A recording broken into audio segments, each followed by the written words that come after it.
All right. Well, good evening, everyone, and welcome. Thanks for joining us this evening. I'm Jeremy from Midtown Reader, an independent bookstore here in Tallahassee. And tonight we are excited to have Stuart Stevens, author of It Was All a Lie, How the Republican Party Became Donald Trump. Stuart will be in conversation with our very own Sally Bradshaw.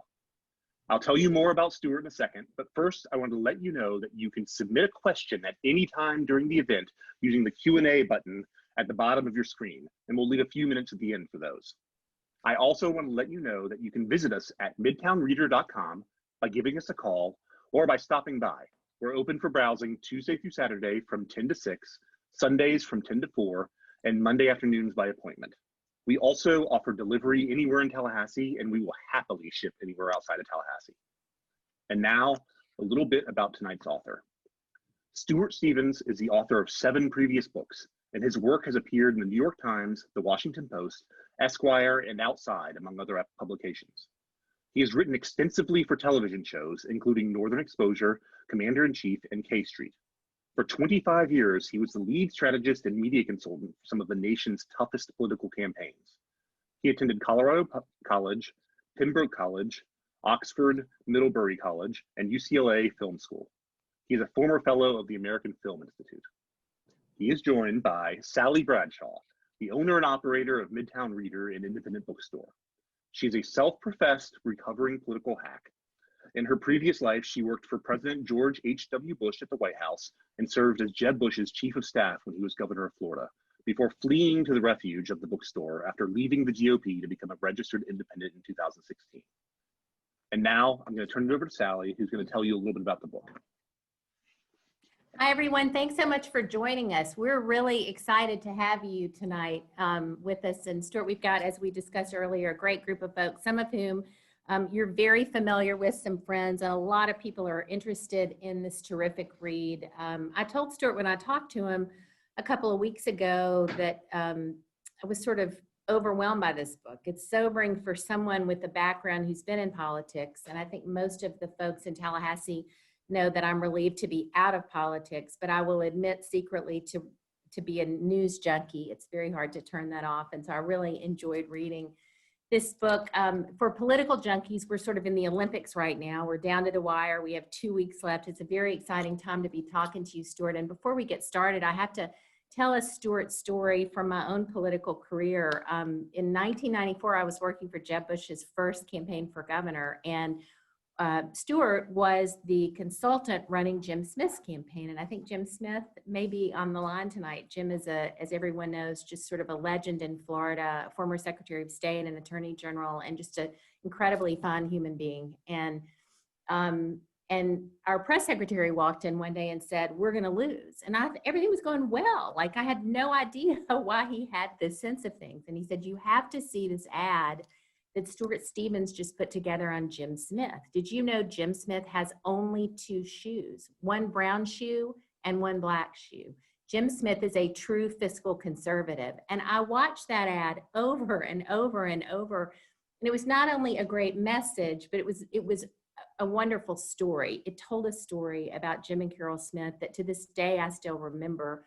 And I was just telling my friend Paul Mitchell this, and Paul worked for Tom Gallagher in that same primary. And he said, "Oh, do you remember that ad Stuart did on the 2 shoes?" So you should know, at least among us Florida political hacks, that 2-shoe ad is a legend, one of my favorite political ads ever. And I think one of Stuart's powers as a consultant is that he is a wonderful storyteller. He's really a remarkable storyteller. So it's a treat to have you here, Stuart. I should remind everyone on the webinar that at Midtown Reader, we support civil and thoughtful discourse. And so don't try to take over the chat with a bunch of nasty questions. If you disagree with Stuart or anyone who is speaking or asking questions, Jeremy will be our virtual bouncer. He owns the board. And so if anything gets out of hand, we're just going to take you out of things. I'm not worried about that with this crowd, but I just want to remind everybody to behave.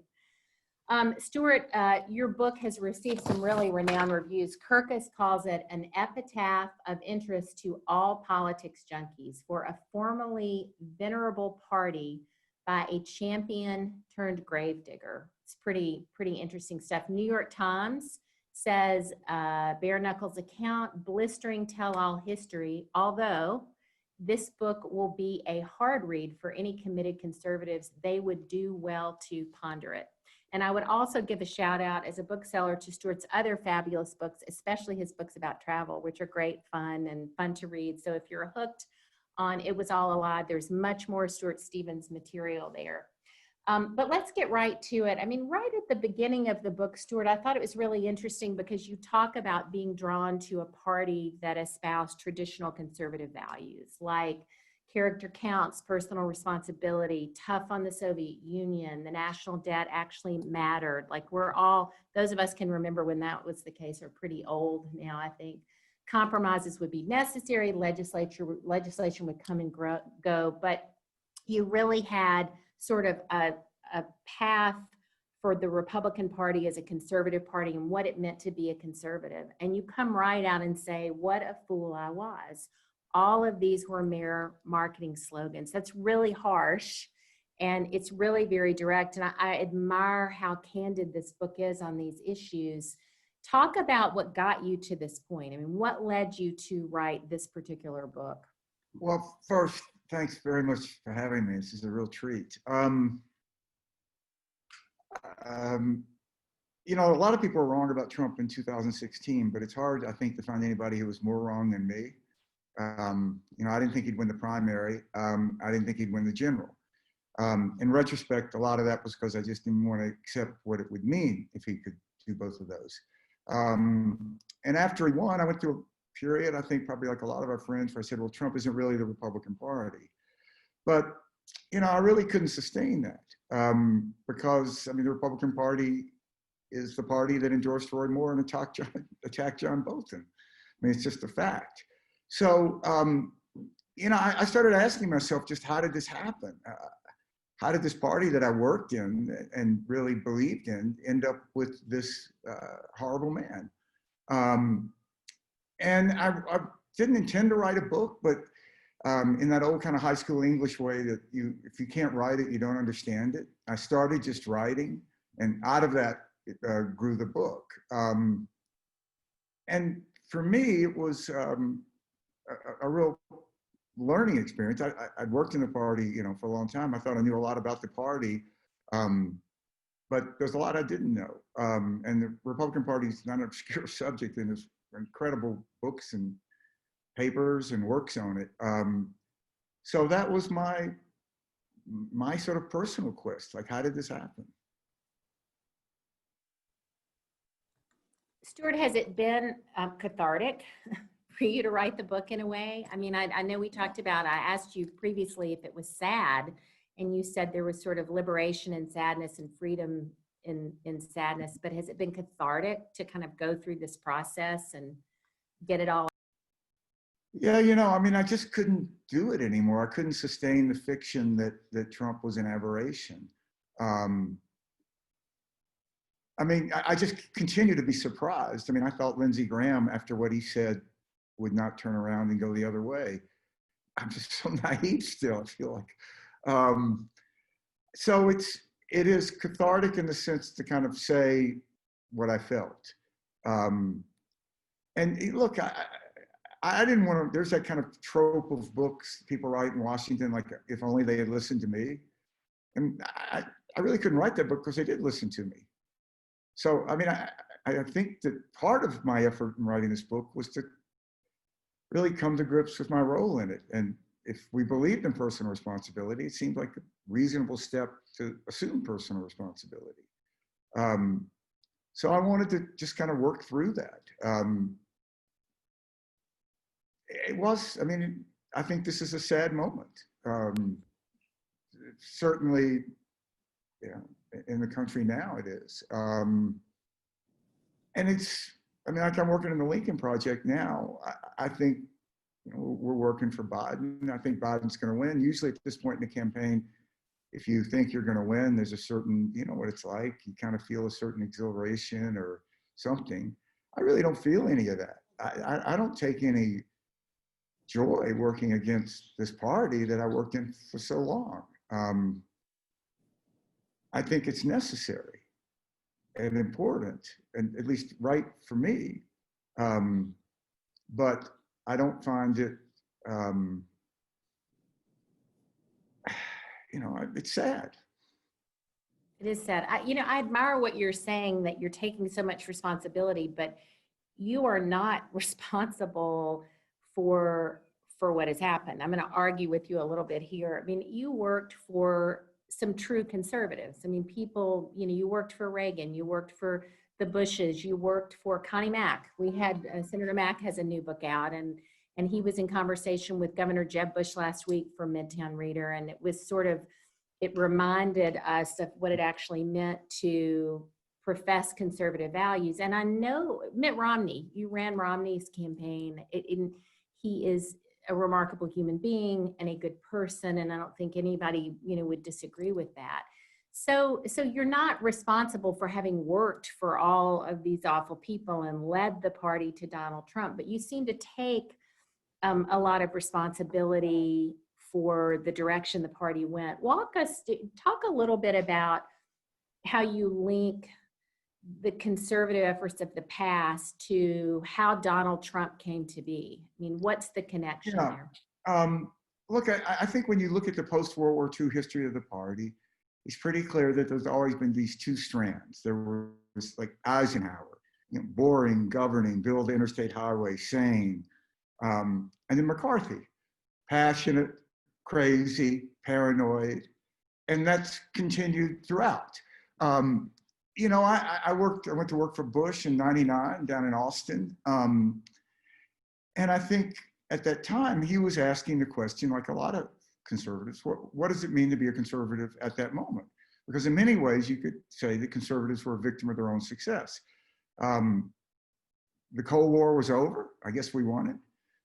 Welfare had been a big issue, and Bill Clinton had famously, ended welfare as we know it. Taxes were no longer at 70%.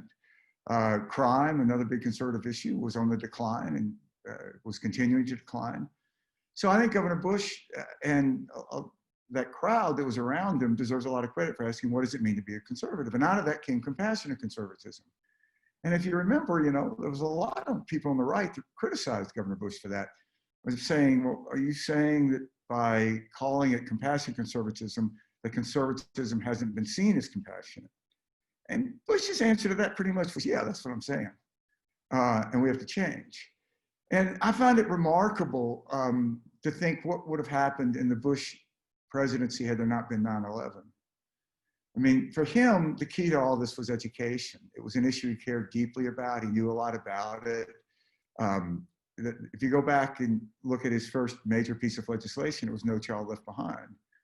And whether or not that, what you think of that aside, and like all legislation, it's had pluses and minuses, but it was an effort to build a bipartisan coalition to reform education, which we just don't see this kind of thing anymore, or so very rarely. And there's that famous picture of him signing No Child Left Behind with Ted Kennedy over his right shoulder. I mean, today that would be submitted like in a war crimes tribunal. It's like, proof that we have to convict this guy. And all of that pretty much went away when he became a wartime president. And I think probably in retrospect, that was our last best hope. Though if Mitt Romney had been able to win in 2012, he would have led the party in a very different direction. But I think that, those of us who were sort of on the Bush side, compassionate conservative side, I certainly thought that we were the dominant gene, that we were inevitable, if only because the country was changing so much that the party, if only for its own good, would have to change. Look, 1980, Ronald Reagan wins this, 44 states, sweeping landslide with 55% of the white vote. John McCain loses in 2008 with 55% of the white vote. So, I mean, there it is. The country's changing, you have to change. But I don't know any conclusion to come to, but that I was wrong. We were the recessive gene. And that the more dominant gene was this nativist, white grievance mood that now dominates the party. Well, let me ask you this. Let me be the devil's advocate for a minute. to what extent do moderate Republicans, the media, academia, Democrats have some responsibility for making rural communities, making some Trump voters feel ostracized from the process to the extent that it could lead to something like a Trump? I mean, is there responsibility among others for the creation of Donald Trump as well, or is it uniquely a Republican thing? Well, you know, it's a common thing now to say, look at how they treated Mitt Romney. No wonder, you know, this such a good man, as you say, and he was treated unfairly by the press. So the only way to respond was Donald Trump. Thing is, you know, you look at George Bush, and his father was treated the same way. And that's not how George Bush responded. And George Bush got elected president, and he was the last Republican since 1988, his dad, to win the popular vote. So I don't buy that that's how it had to be. I mean, I think that there was a role for graciousness and a role for bigness. I mean, we used to say that the biggest candidate would win in a big race. So look, there's no question there is great economic turmoil in the country. But when you look at the Obama years, the totality of them, the 8 years, the S&P 500 tripled. And the stock market isn't everything, but unemployment went from almost 10% to under 5%. And you didn't see those rural communities or a lot of these Trump voters cheering Obama. So, and you know, Donald Trump lost the working class. If we define working class as those at the lower end of the economic spectrum, he won the white working class, but he lost overwhelmingly those who are non-white. And Trump's best group, like most Republicans, were higher income voters. So there's sort of this myth out there that there was some great working class surge that pushed Trump forward. You know, one of the real lessons to me about the Trump era is that all that stuff we studied, like in civics, about how leadership matters, is really true. You know, if you look at the country in the 30s, there's this huge fascist movement in America, America First, anti-Semitism. But why didn't we become fascist? Probably because Roosevelt was president and not Lindbergh. And we would have been the same country, and we would have gone in a different direction with a different president. And why did the civil rights movement largely be nonviolent? Probably because Martin Luther King was leading it, not Stokely Carmichael, who would have taken it in a different direction, probably. So that's one of the tragedies to me about Donald Trump is we all have a dark side, and we all have a side within us that feels embittered or cheated. But it's the role of leaders to lift us up and to tell us that's not our best side. And Donald Trump tells us that that is our best side. You know, when you're on the highway and somebody cuts you off and you feel that little spurge of road rage, Donald Trump says that's your best side, that you're a sucker if you let that person cut you off. Not that it doesn't really matter. And I think that that's incredibly toxic. And there's historical parallels to it. I mean, if you look at Germany, I think there's tremendous parallels, which is not to say we're going to end up like Germany. We're not. But still, there were a lot of good people who went along with someone who they knew was not a good person because they thought that it justified goals that they had. So I just, I don't buy this. I think that, you know, we used to say that as conservatives, that culture was the most important element in the country. That was the soul of the nation, was culture. And we could disagree about this issue or that issue. But if you go back and you read those beautiful passages by William Bennett about Bill Clinton in the Monica Lewinsky days, it turns out he doesn't seem to really believe it because he doesn't feel that way about Trump, but they're still beautiful sentences. And I think that we were right then. I think we were right about character counts. I think we were right when George Bush said, I want to look at the White House and restore honor and dignity. So talk then a little bit, I thought it was interesting when you began to talk about evangelicals, because I am still sort of stunned and mystified by the evangelical move towards Trump. It's made no sense to me at all. How did that happen? Why did that happen? And what's happening now with evangelical? Well, first, I mean, I think it's important that, again, that we talk about white evangelicals, because, you know, non-white evangelicals are against Trump overwhelmingly. So that would lead me to believe that the correct or the powerful force there is not evangelical, but white. If you were taking a test and you said, these people are evangelicals, these people are evangelicals, they have opposite views on a subject, one is white, one is non-white, what is the difference? I don't think we'd circle evangelical. Look, I mean, there's what, 37 million or something evangelicals in the country, so it's hard to generalize about them. But I think that there is a history in the evangelical movement of these characters like Jimmy Schweikert, these kind of larger than life frauds. And to me, I mean, I write about this in the book, Donald Trump just comes out of that tradition. He even looks like these guys. You know, there's always something sort of not real about them. They're sort of painted, they're sort of strange, they're kind of all made up and plastic surgery'd up, and it kind of gives them this Wizard of Oz bigness. And that's who Donald Trump is. You know, Ben Howe wrote a beautiful book about this. He came out of a evangelical life. His parents were involved with Liberty University, and he wrote a beautiful book. I wish I could remember the name of it, trying to analyze this same question.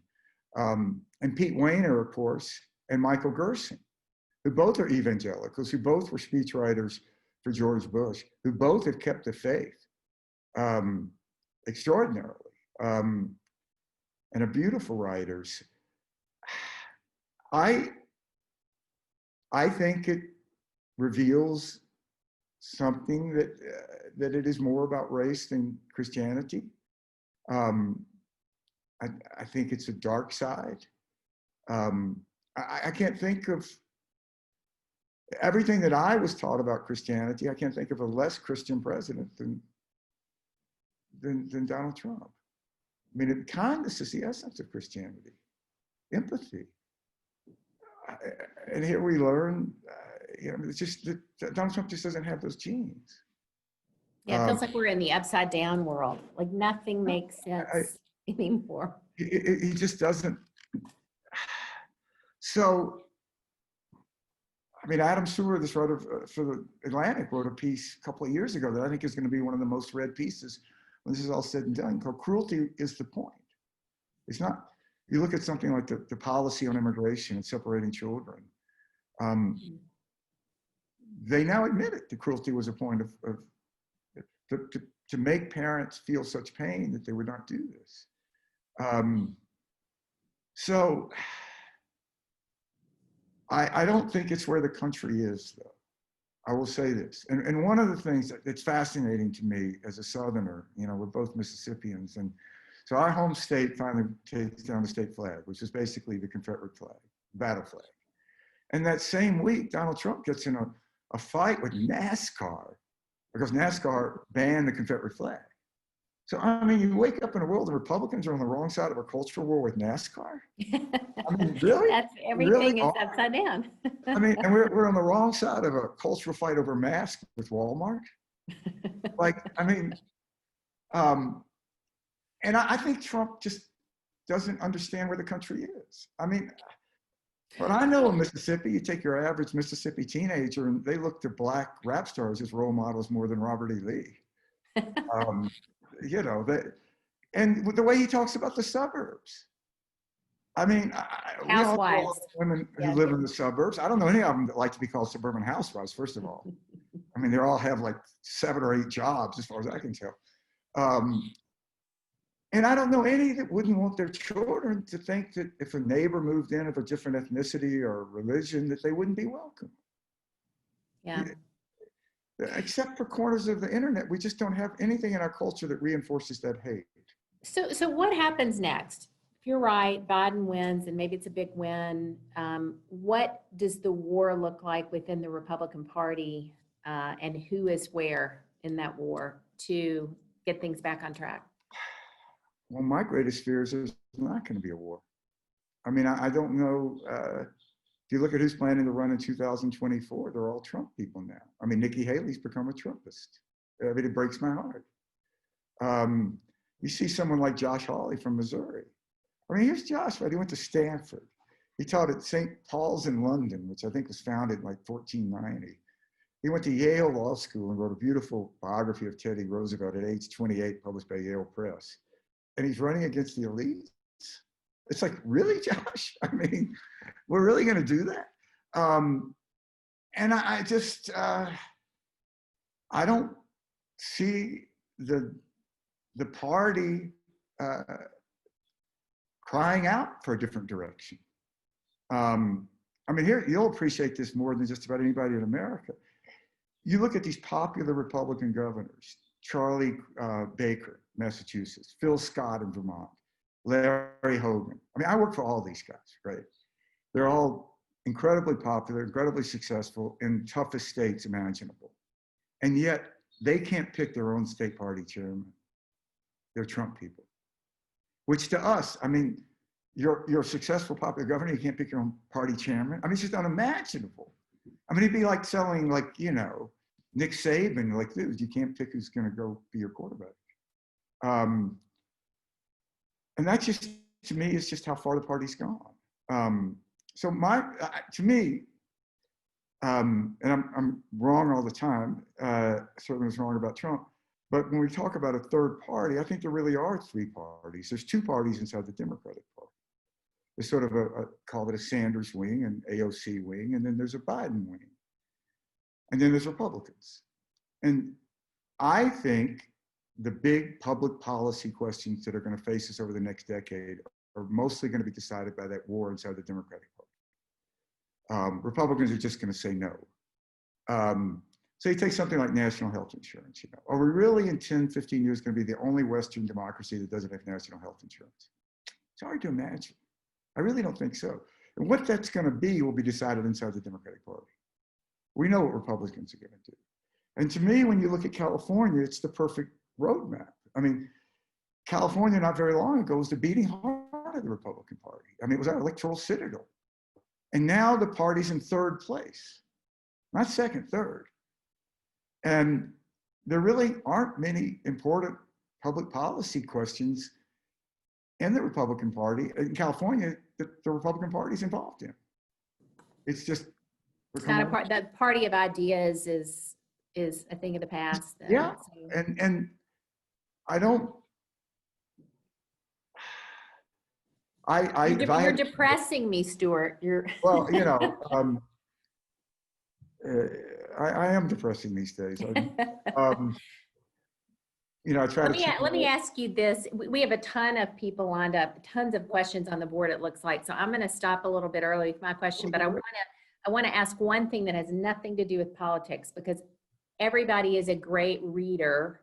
And many of the people on this call also are writers. And I want to know a little bit about how you write a book. Do you use an outline? Do you, like, what's the process you go through? Because I think all these writers are really interested in how authors actually make it happen. Yeah, it's interesting. I write nonfiction and fiction very differently. The only way that I can write nonfiction is to do nothing else, to be completely consumed by it, to live in that moment. I wrote, it was all a lie in 2 months. And I mean, I knew what I wanted to say. And, you know, just in a writing sense, Kindles and electronic books now are such a resource for research. I mean, you can sit there, and if you want to read Franz von Pappen's memoir, the Prussian aristocrat who basically ushered in Adolf Hitler, you can get it on Kindle. You didn't get it from an independent bookstore? Well, it's not in print. Oh, well, that's I have a rule. I get all books from independent bookstores that are in print. But it's stuff that you would have had to, you know, go to the Bodleian Library for before. Nonfiction takes me longer, and I'm finishing a novel now. I need to live with it more, to kind of live with the characters more. But I tend to get up really early, and I try to write 1,000 words a day. Sometimes I make it, sometimes I don't. And then I try to revise in the afternoon.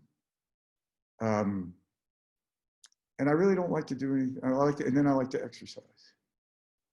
And if I don't exercise, and read a lot. I have to read a lot when I'm writing. It used to be when I first started writing books, when I read stuff I loved, it would influence me too much. And I would sort of hear this voice and it would change what I was writing. Yeah, and it made me very, I was just so influenced by it. Now it doesn't worry me as much. I love to read about other writers and how they write. Because I mean, writing is just, you know, a constant process of failing. And I found that, and if anybody ever asked me book advice, you know, my main advice is don't quit. Because there's always these moments when you're writing a book where you think, this is just absolutely the worst thing I've ever read in my life. I mean, Melville tried to burn Moby Dick. I mean, you know, when I finished, it was all a lie. I didn't even know if I should turn it into the publisher. Oh, interesting. I was just too close to it. So I think just not being dissuaded and not being discouraged. I never ask anybody to read my stuff because I'm always afraid of what they're going to say. So you just hear from your editor first. That's the first reader. I have an editor, Knopf, I've done now 3 books with, who I love, Andrew Miller. And all 3 of these books I've done with him are much, much better because of him. But I didn't want to show him any of this last book until I was finished with it, because I really wasn't sure it was a book. Well, I can see why you would be very close to it. I have to say, just a little personal editorial comment, I really admire what you did, because I think that is, it's very hard to be that honest and candid when your life's work is in telling these stories and, you know, supporting these candidates and trying to move the needle when you realize you can't always move the needle and things have gotten way beyond our control. There are a lot of people who just want to pretend that it hasn't happened. And I respect you for being unwilling to pretend that it hasn't happened. And I know the questions keep piling up. So Jeremy, we're going to you. If you want to start bringing in some of our audience so that they can ask Stuart questions, that would be great. Yeah, absolutely. All right, so the first one we've got here is from Lee Hinkle. I hear the hidden story of this election is the African-American community's lack of support of Biden because they don't like Kamala Harris. Do you believe that's true? Why or why not? Well, I would be the wrong person to ask about African-Americans. You know, I'm the whitest guy in America. But I go back 2016 for all this, you know, industry of why Trump won. On one level, he won for a very simple reason. He won because he ran in a year in which a Republican could win with 46.1%. Romney lost with 47.2%. So take Wisconsin. Romney lost Wisconsin by 7 points, not particularly close. Trump won by just under 1, but Romney got more votes. So how did that happen? Because 40 to 50,000 largely non-white voters in the greater Milwaukee area didn't vote. So when I look around the country and I see these demonstrations, you can call them demonstrations, you can call them justice rallies, protests. It sure seems to me that they get out the vote rallies too.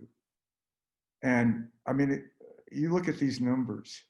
I mean, I think if you had an election next Tuesday in Wisconsin, you'd have record high vote in Milwaukee.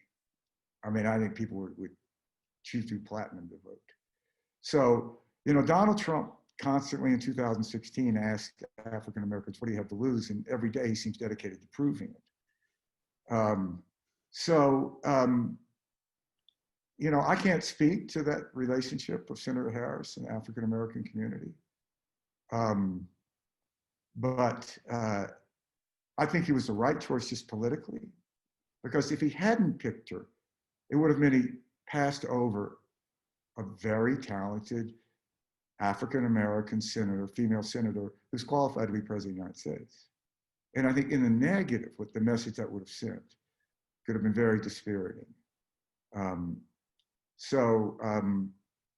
Now, personally, I like her a lot. You know, I don't agree with her politics a lot, but she makes me smile, which these days has a higher value than some other times. All right, we've got one here, Adam Hollingsworth. I've not read Stuart's book yet, but look forward to it. Is his thesis that Trump is not an aberration, but instead a reflection of who the Republican Party is today? If it is, how does the party get reclaimed? You kind of went over this earlier, but if there's anything else you want to add. Yeah, no, I don't think that Trump hijacked the party. I'd like to believe that. I just can't sustain it. You know, in our system, political parties should form a circuit breaker function. And Republicans never pulled a circuit breaker on Trump. To me, the moment of no return was when Trump in December of 2015 came out for a Muslim ban. The party should have gone out. Reince Priebus should have gone out and said what he did to his credit about that candidate who was the Republican nominee for the Senate in Missouri in 2012, Todd Akin, who said these horrible things about women and rape. And Reince went out and said, look, we're not going to support this guy. There's no mechanism to get him off the ballot. He won the Republican nomination. But as a Republican Party, we're not going to support it.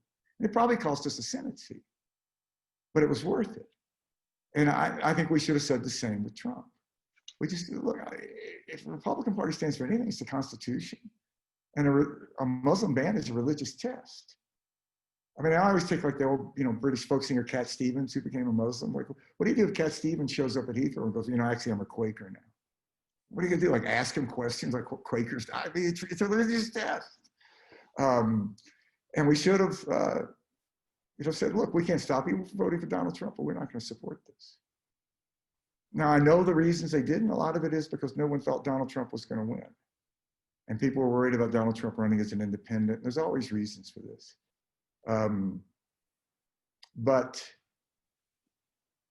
how many people have spoken out against Donald Trump now? And, I don't know what your experience is, Sally. You know a lot of these people, but I haven't talked to one elected Republican official since 2015 to this day who will say that Donald Trump is qualified to be president. Not one. But they won't say it out loud, most of them. Mitt Romney has. Most of them don't. And it stuns me. And I find it incredibly sad. And what troubles me the most is, these people are heir to the greatest generation. I mean, and courage isn't standing up to Donald Trump. Courage is getting out of the boat, and the guy in front of you just got shot. And that's their legacy. I mean, guys like my dad fought 3 years in the South Pacific. And he was just typical. There was hundreds of thousands of them like him. And these guys and women, they can't stand up to Donald Trump. You have a president of the United States who denies raping a journalist because she wasn't my type. And we don't say anything. I don't get it.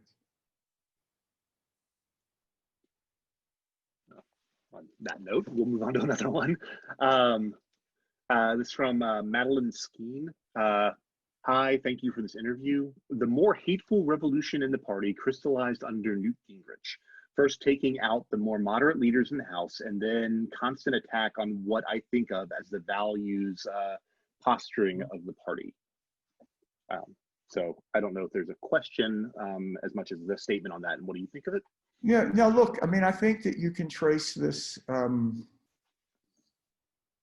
back to a lot of things. I mean, I think one of the key moments was when we did away with the Fairness Doctrine in 1988, and it allowed Rush Limbaugh and then Fox to come out. That I think reinforced it. And you look at Gingrich, and Trump and Gingrich are a lot alike in a lot of ways. But George Bush won the nomination in 2000, and then was president and led the party in a different direction. A lot of people say to me, you know, the Democrats now who I talk to more than I ever have before, you know, okay, man, look, I get that George Bush was a nice guy, but he was a disaster as a president. What does it matter that he was a nice guy? Well, you know, one of the things I point to is, what did he say about Muslims, you know, after 9/11?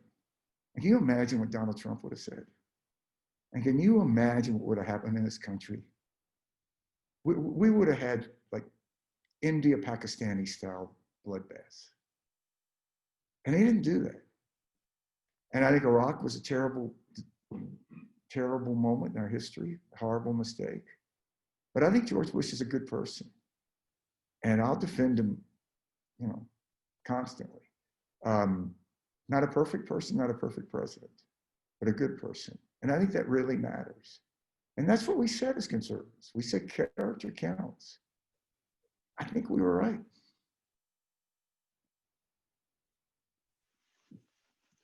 All right. We've got Adam Hollingsworth, who just asked that other question, just commented as an immoral majority by Ben Howe. I guess he's recommending that. Immoral majority. Okay. It's a great book. And then we've got one here again from Madeline. What do you see as the path forward for a post-Trump GOP for traditional issues like huge deficits and strong positions against Russian expansion?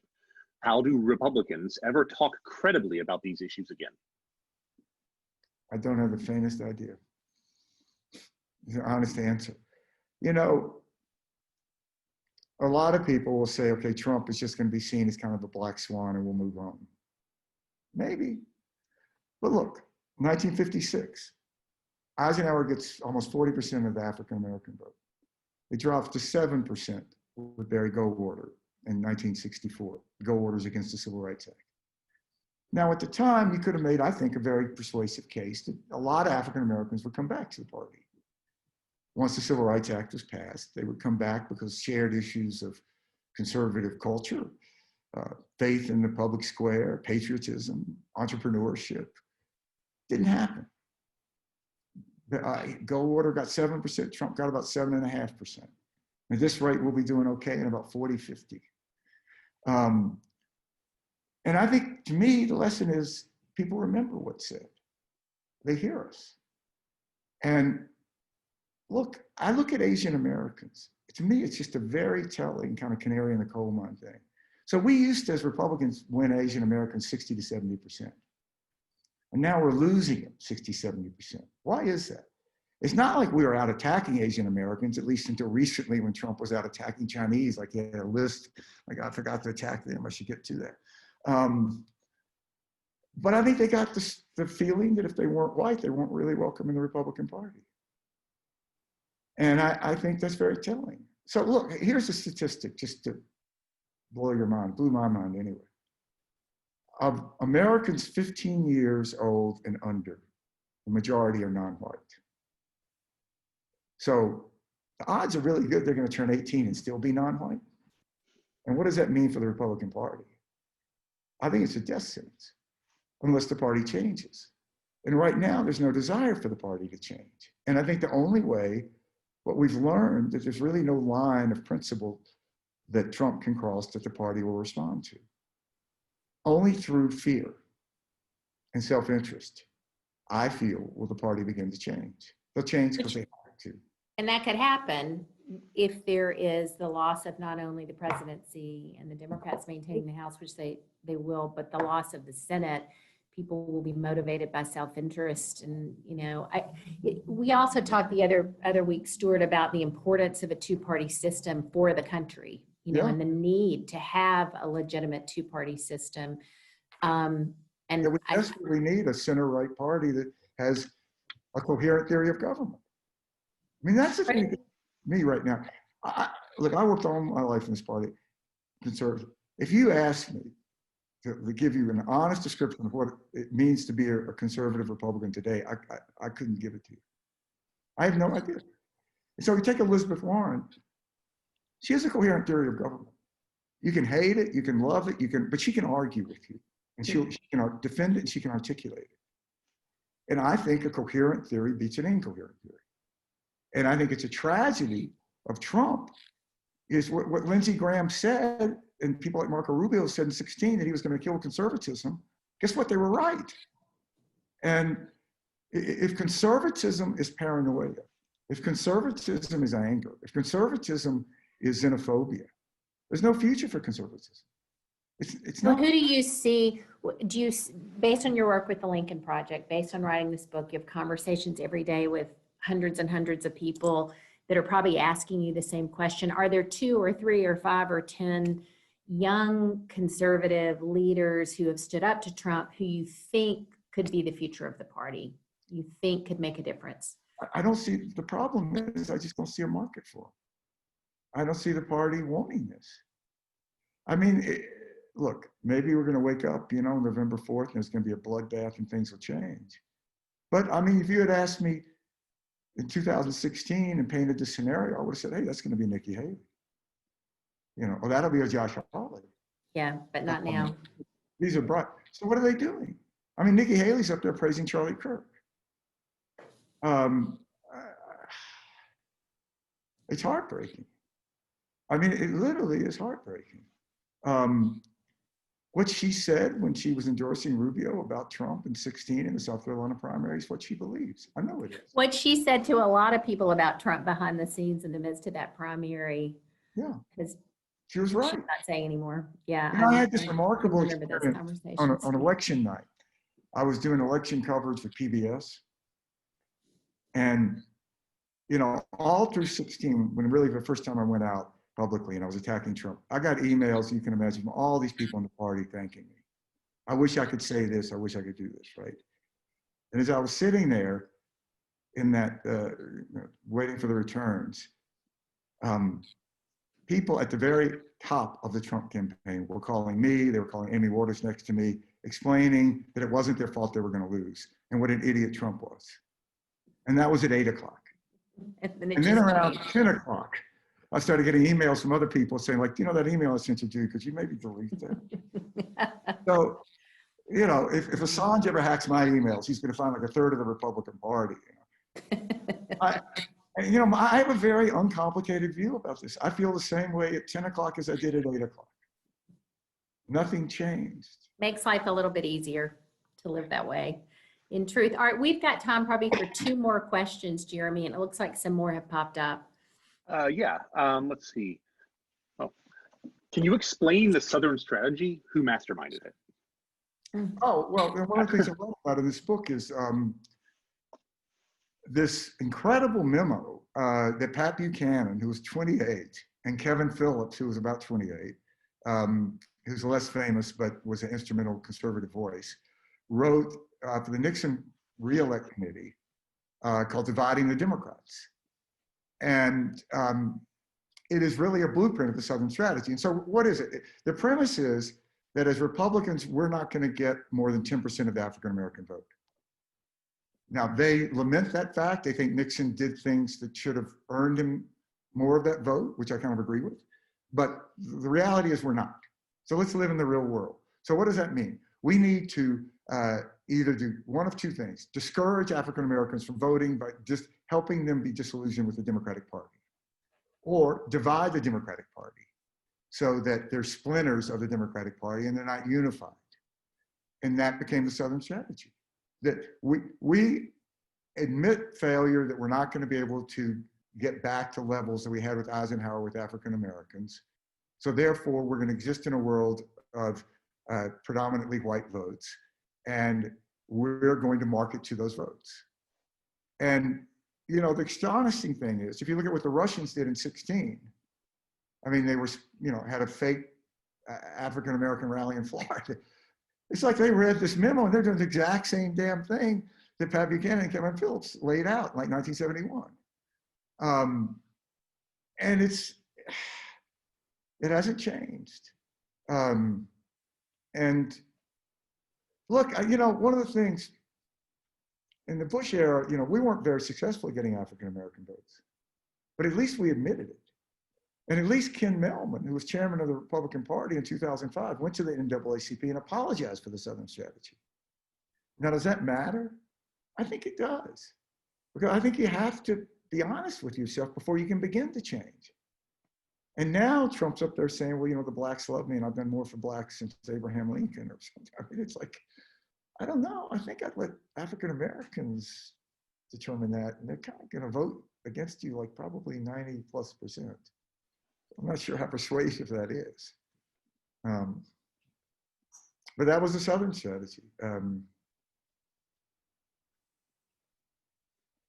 Well, I think this will probably be the last question of the evening. But Connie Gronke, I have concerns that if Donald Trump loses, he will continue to foment chaos and division in our country through his base. Do you have any thoughts about that after the election? I think that you're absolutely right. We think Donald Trump's going to go away.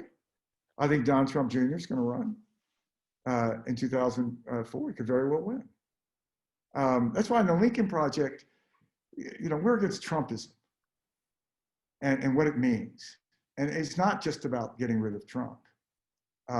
It's about this illiberal, mean-spirited, anti-democratic, xenophobic, racist element that has taken over our party or become dominant in that party. But look, Trump, these people are going to be huge forces. In many ways, this has already happened. Because if you go and look at who's, the race for 2024 has already begun. And there's not one person running as the anti-Trump candidate. Not one. And the reason they're not is because you can't win, I worked for William Weld, former governor of Massachusetts, in a Republican primary against Trump, and God love him for running, but there wasn't a market more than 8-9% for him. So I don't know how to solve this. I just know that you have to fight it. And you don't get in fights that are important because you think the odds are in your favor or it's easy. You get in them because you don't know what else to do.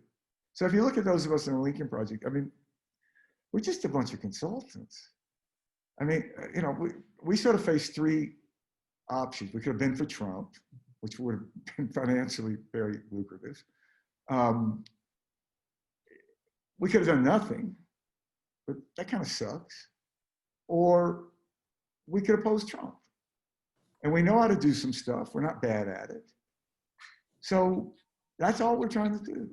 Use skills that we have to try to defeat Trump. And when Trump comes out and attacks us, we just laugh. He's like, are you kidding? Like, we wouldn't vote for ourselves. We're like, are you out of your mind, dude? But it's a day he's not attacking Joe Biden, and that's a good day. And look, I think, you have to step back from what's happening in America. Trumpism in a nativist, nationalist form is a force across Europe. You look at these neo-Nazi rallies in Germany, they're chanting Trump. That's where they found their Fuhrer. And you look at what's happening in Hungary. It's very troubling, very troubling. So it's not just that this America's isolated here and that this is the only place it's happening. And it's going to be a real test for democracy. And I know in the Lincoln Project, we plan to, hopefully there'll be a good day on November 4th, but then we're going to be right back at it. Yeah, well, that's actually a good way, I think, to end is, what is assuming Trump loses, what is the Lincoln Project's role in trying to rebuild? I think that we're going to be a pro-democracy vote and we hope that as Trumpism is defeated, that this alternative will rise. So if I had to predict what's going to happen, I think we're in for a period of center-left government. And I think it'll go too far. And then I think some morally centered, coherent, logical form of conservatism will emerge as an alternative. But it's sort of like the subprime mortgage crisis. If you see a movie like The Big Short or read it, it probably is going to take longer. Do you think? How it ends is more easy to predict than how long it takes. But I don't know what else to do. I mean, I think you have to just go out and make the case why this isn't the best of America. Why this doesn't, does anybody read about children, parents making 545 orphans and feel good? I mean, how is it that we're in a country where there's not a town in America where if you had an Amber Alert, the entire town wouldn't stop and try to find that child? And we're the country that is, as a matter of policy, is making 545 orphans. It's inconceivable. That's not who we are. And my faith is basically in that fundamental goodness of this. And I think you have someone like Donald Trump who mocks the disabled, someone like Joe Biden who helps that kid who's stuttering. I'm betting on that guy. This is a terrific read. I know that most of the folks, the majority of folks on this call have bought this book, and I'm grateful for that. And there are some of you who are not in Tallahassee, just visit your independent bookstores locally. It makes a huge difference right now in the middle of a pandemic. And read. That's another thing you can do to add value to the debate. So, Stuart, we're really grateful for your time and for you being willing to share this book and your thoughts with us. And best of luck in the next couple of weeks. We know it's going to be crazy for you guys at the Lincoln Project. So thanks to everybody. Jeremy, any parting words, anything I forgot? Just remember, you can, if you are local and you haven't picked it up, you can purchase this at a Midtown Reader. We are open for browsing, and you can go online and take a look. And thank you so much for joining us this evening. We really appreciate it, and we hope to see you soon. Bye now. Thank you. Thanks, Sally. Thank you. Good to see you, Stuart. Take care, dear.